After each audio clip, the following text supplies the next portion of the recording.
Assalamualaikum warahmatullahi wabarakatuh. Perkenalkan, nama saya Andra Utama dari 12 IPA 5. Di sini saya akan menjelaskan pembelahan sel. Pada tahun 1858, Rudolf Virchow, seorang dokter dari Jerman, yang menyatakan teori selnya. Artinya bahwa setiap sel berasal dari sel lainnya. Sel memiliki kemampuan untuk membelah atau memperbanyak diri. Pembelahan sel dapat terjadi pada organisme uniseluler maupun multiseluler. Untuk perkembangbiakan pertumbuhan dan mengganti sel-sel yang rusak atau mati, sel yang membelah disebut sel induk. Sedangkan sel hasil pembelahannya disebut sel anak.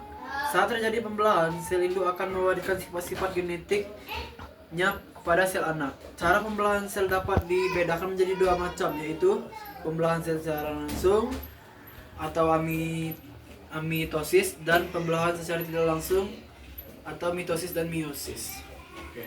Ini saya akan menjelaskan pembelahan sel secara tidak langsung, yaitu mitosis. Mitosis merupakan bagian dari siklus sel.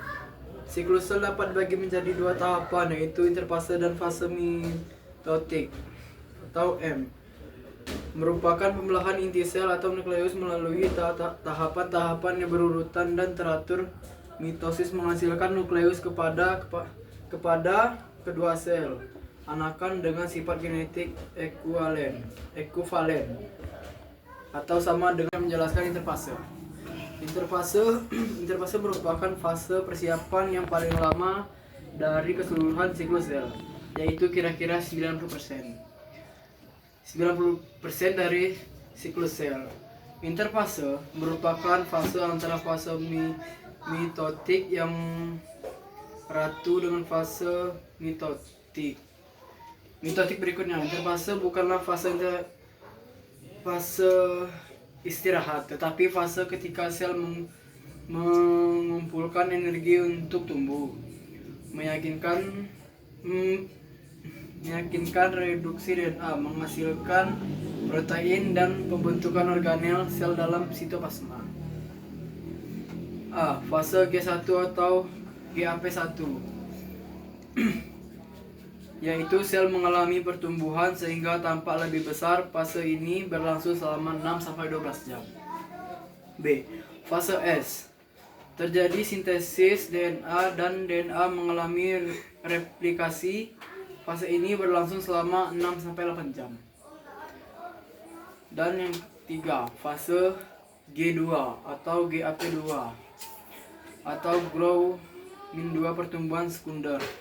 Terjadi pada pertumbuhan lagi dan terbentuklah organel sel sehingga persiapan sel membelah. Fase ini berlangsung selama 3-4 jam. Di sini saya akan menjelaskan profase, metafase, anafase, dan telofase.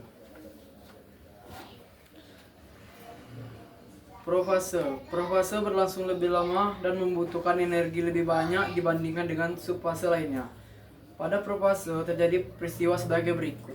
Yang pertama, benang-benang kromatin dalam inti sel mulai tergulung menjadi rapat, padat, pendek, dan menebal menjadi kromosom yang dapat diamati dengan mikroskop cahaya. Yang kedua yaitu anak inti atau nukleus menghilang sehingga tidak terjadi transkripsi DNA yang membentuk RNA.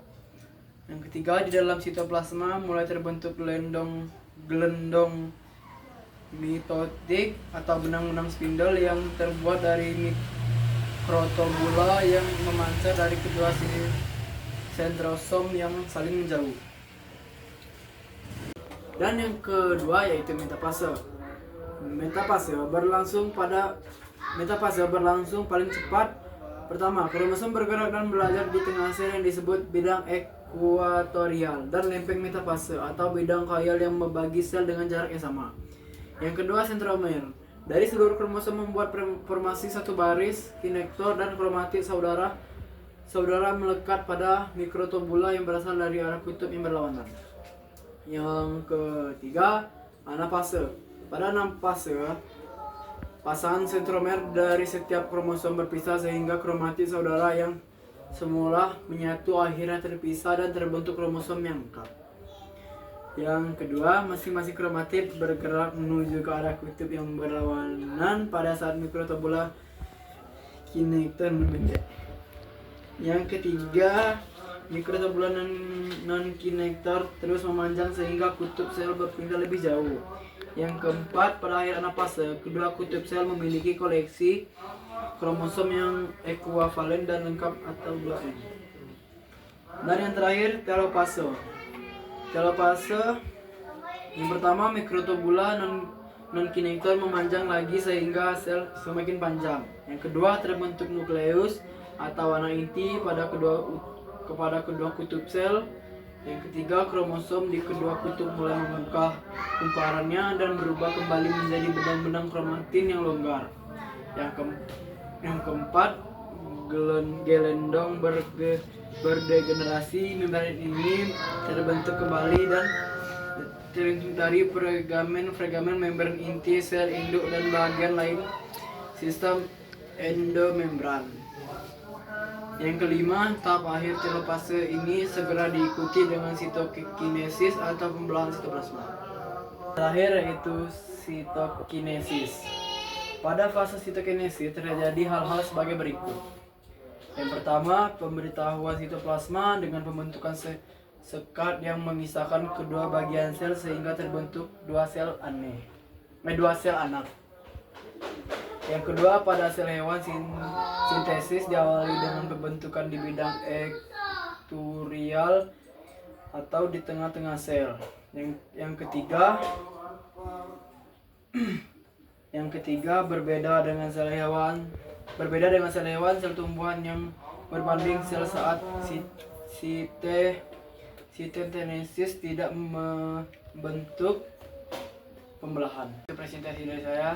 Kalau ada salah kata saya minta maaf. Wassalamualaikum warahmatullahi wabarakatuh.